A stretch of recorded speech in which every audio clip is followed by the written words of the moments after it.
Peter Maguire joining us to understand how the crude developments and, of course, how the global markets have been reacting on the back of this news flow. Peter, good morning. First thoughts on the markets, of course, about the conflicting opinions that we have been having in terms of US and what Iran has been saying.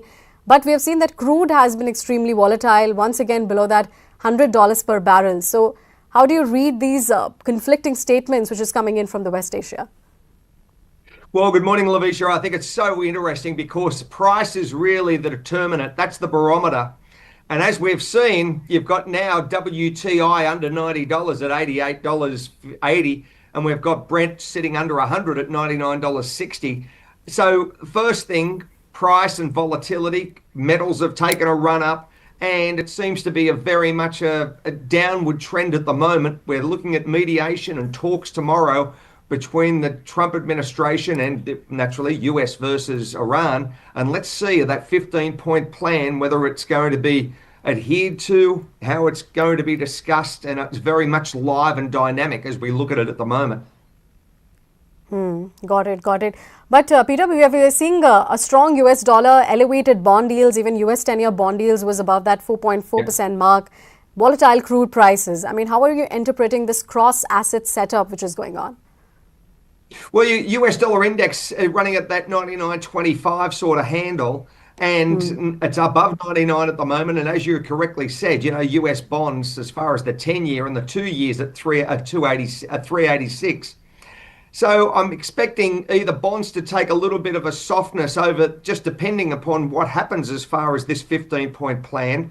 And it's very much a work in progress. We've had a big run up as far as gold in the last matter of Asia trade today. Asia equities are well up as well. So the positioning is going to be, I think, one of nervousness, how this all unpacks. And it's going to be, again, volatility is going to be the name of the game between now and when the markets close Friday night in New York.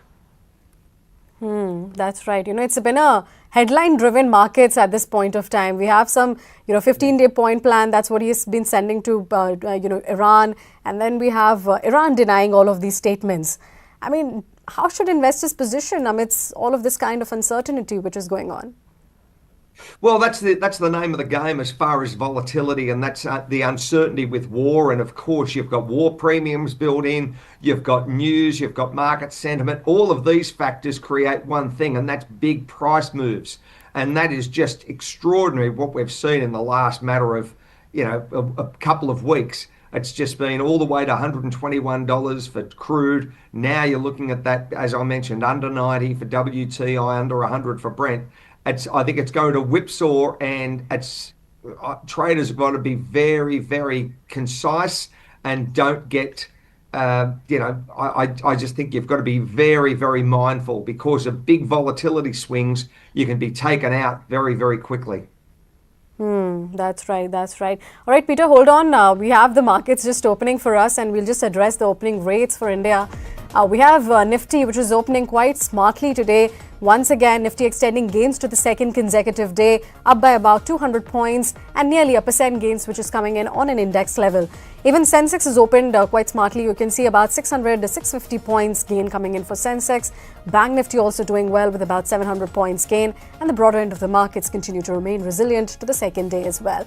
Nifty mid caps up by about 700 points, and if you look at the small caps pocket, that has also been doing well with about 1% gains. The fear gauge continues to cool down for the time being, given that Trump's remarks on de-escalation continues to get priced into the markets. And of course, we have seen positive global cues that we have started off with. So India VIX easing by about another 7.5% below that 25 odd levels for the time being. And among the sectoral indices, a majority of them have opened with good set of gains, barring your Nifty FMCG for the time being. Nifty IT index, which is open with a bit of a negative bias with about 0.3% decline coming in for there. Apart from that, you can see Nifty FMCG has done well. Nifty Auto with about 1% gains coming in for there as well.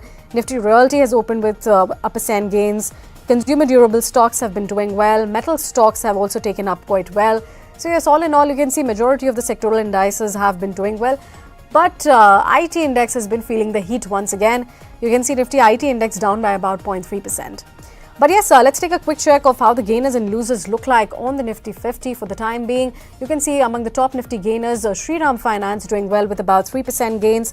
Apart from that, M&M with about 2% gains. Bajaj Finance has been doing well with about 2% gains coming in for there as well. Eternal seeing good set of gains with about 2%. Adani Enterprises, Ultratech Cement, Tata Motors Passenger Vehicle also remaining one of the top Nifty gainers. And amongst the losers, you can see that the tech stocks have been dominating the laggards chart, and that includes your Tech Mahindra, HCL Tech and Infosys. So all of these three Nifty IT majors remain one of the top Nifty laggards for the day, seeing a decline of about up to 2% for the time being. Apart from that, you can see TCS also plunging in the trade, ONGC, Wipro, Tata Consumer, Cipla also remaining for the time being the top laggards at this point of time. But let's get back to Peter into our conversation. Peter, of course, we've seen second day of winning streak for India. But in your view, what are the biggest markets risks for India, given that crude has been lingering around that $100 per barrel? Well, the energy side of things is the number one concern, Lovisha, and we can't take our eyes off that. The impact is going to be felt not only in India, but again across all of Asia.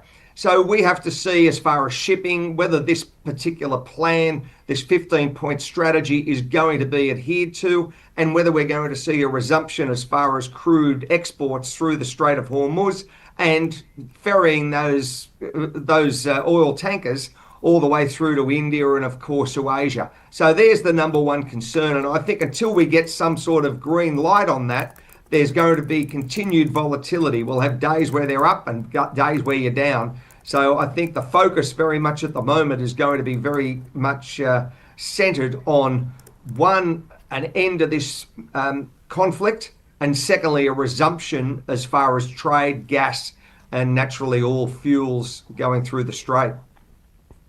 Okay, got it. Peter, we had Iranian mission in New York saying that they have allowed non-hostile vessels to pass through the Strait of Hormuz. Do you think that the worst of the conflict in terms of oil price swings could have already been baked in? Earlier, we did see oil swinging back to about $120 per barrel. Is that a less likely scenario for the time being? Well, at the moment, yes, and because of the positioning, Lovisha, in the sense where these talks, we're going to see, but there's nothing on the table. No one's got any idea what are the 15 points.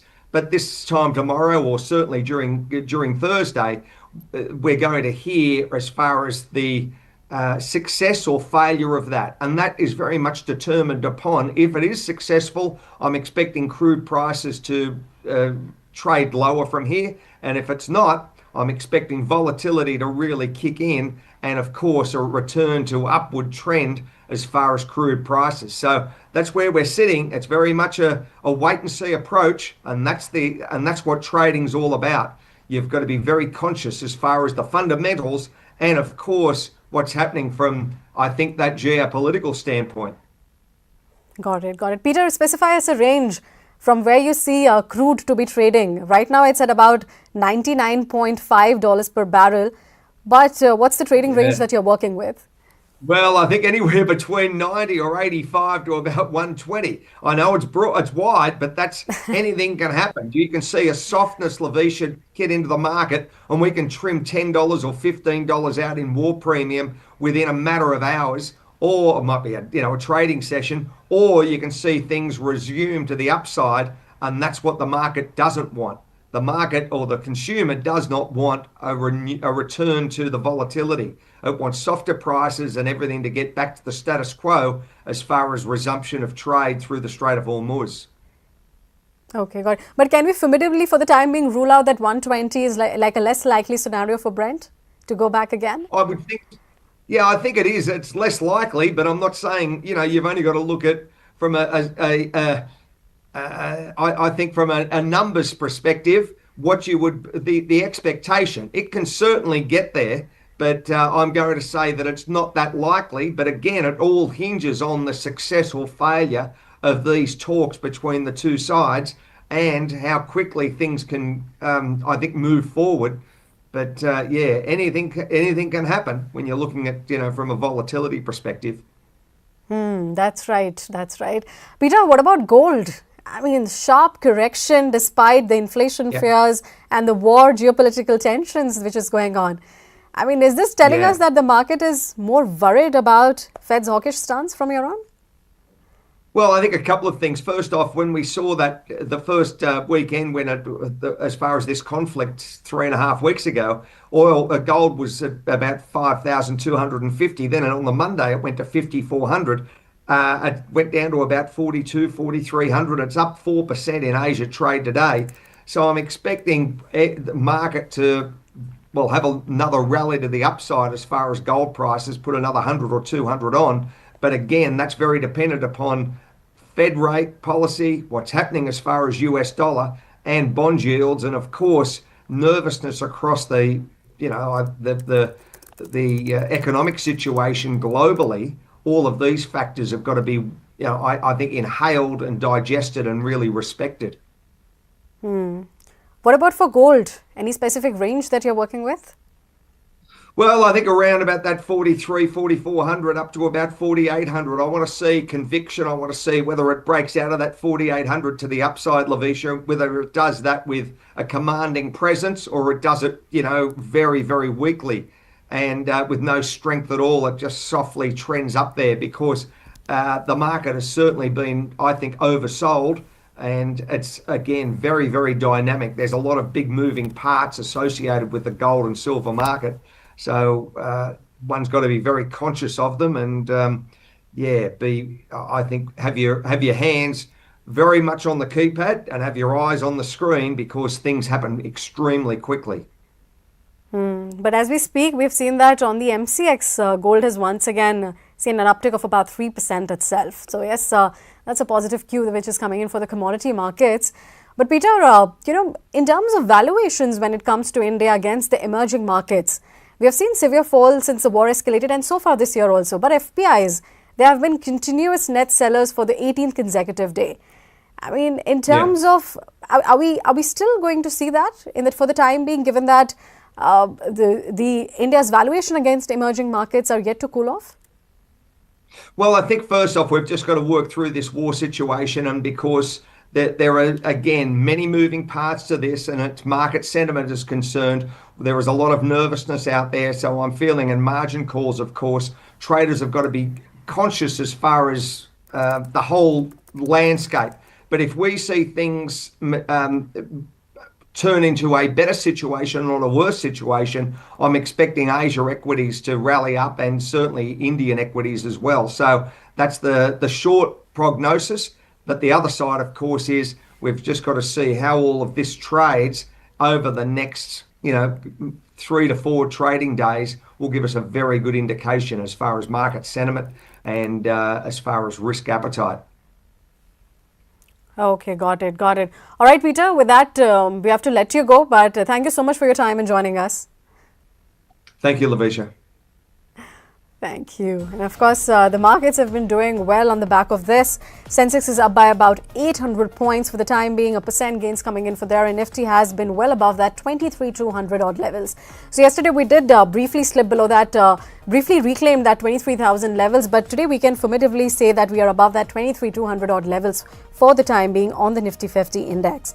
But yes, the IT index, that continues to remain one of the top sectoral laggards for the day, and all of the sectoral indices have been swimming in the green, which is being led by metals, banks, autos. All of these counters have been doing quite well. PSU banking index particularly has been doing quite well.